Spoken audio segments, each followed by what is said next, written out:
फिर दिन हुआ पुरानी रात का, करे सौ शुक्र हम खुदा की जात का, खुदा की जात का, नया फिर दिन हुआ। आज की आयत। हर एक अपने ही अहवाल पर नहीं बल्कि हर एक दूसरे के अहवाल पर भी नज़र रखे।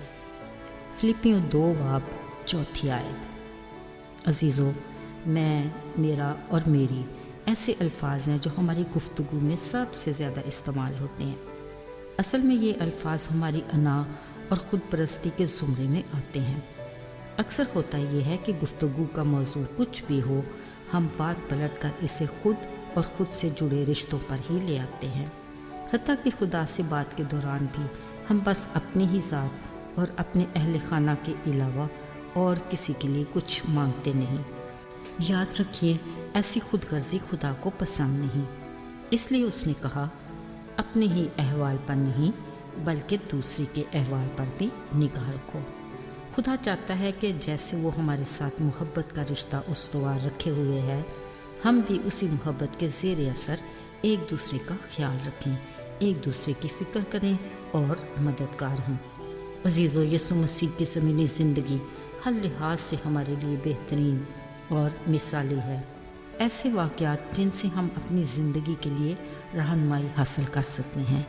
बतौर कामिल इंसान उनका रवैया और सलूक काबिल सिताइश है। गुफ्तगू ऐसी शीरीन और तालीम का अंदाज़ ऐसा धीमा कि हर वक्त एक भीड़ में घिरे रहते थे।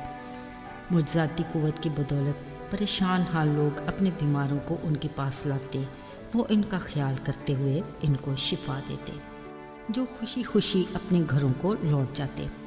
अजीज़ों, उनकी सारे दिन की मसरूफियात उस वक्त के मजहबी रहनुमाओं के लिए बड़ी तकलीफ़देह होती, मगर यीशु अपने आराम से बढ़कर दूसरों के लिए अपनी ज़िंदगी का पल पल वक्फ करके खुशी महसूस करते। एक दिन वो कफरनहूम में एक घर में आए।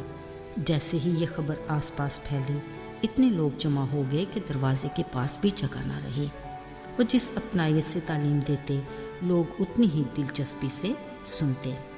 ऐसे में कुछ लोग एक मफलूज को यीशु के पास लाने की कोशिश कर रहे थे, मगर भीड़ के सबब से वो अपने मकसद में किसी तौर कामयाब नहीं हो पा रहे थे।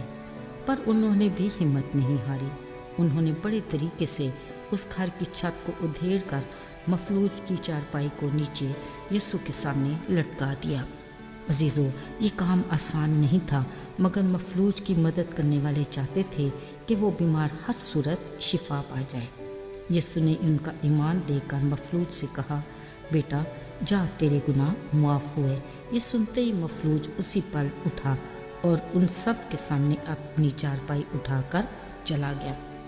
बहुत से लोगों के लिए उस मफलूज की शिफा खुशी का सबब बनी, मगर भीड़ में मौजूद मजहबी लीडरों ने बड़ी नागवारी से शिकवा किया कि यीशु को किसने इख्तियार दिया कि किसी के गुनाह मुआफ़ करे।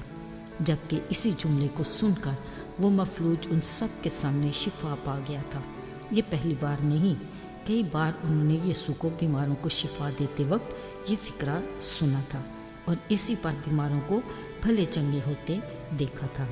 मगर यीशु को इन मजहबी लीडरों की परवाह नहीं थी।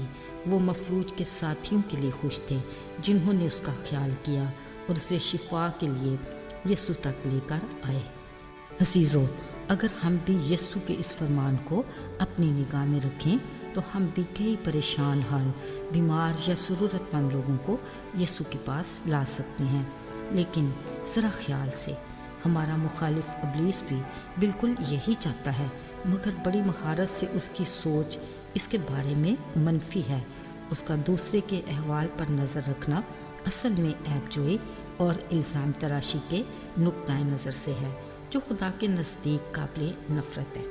बतौर मसीही हमें खुदा के इस फरमान पर एहतियात करके अमल करना है ताकि हमारे बाप खुदा की खुशी पूरी हो और हम उसी के फजल से उसके नाम को जलाल देने का वसीला बने। आइए दुआ करें। ऐ खुदा बाप, हम शुक्रगुजार हैं और खुश हैं कि तू हर कदम पर ہمیں خطروں سے آگاہ کرتا ہے تاکہ ہم اپنی زندگی کے کسی بھی معاملے میں اپنے دشمن کے سامنے شرمندہ نہ ہوں۔ توفیق دے کہ ہم تیرے نقش قدم پر چلتے ہوئے دوسروں کا خیال کریں تاکہ نہ صرف اپنے بلکہ دوسروں کے لیے بھی برکت کا باعث بنے۔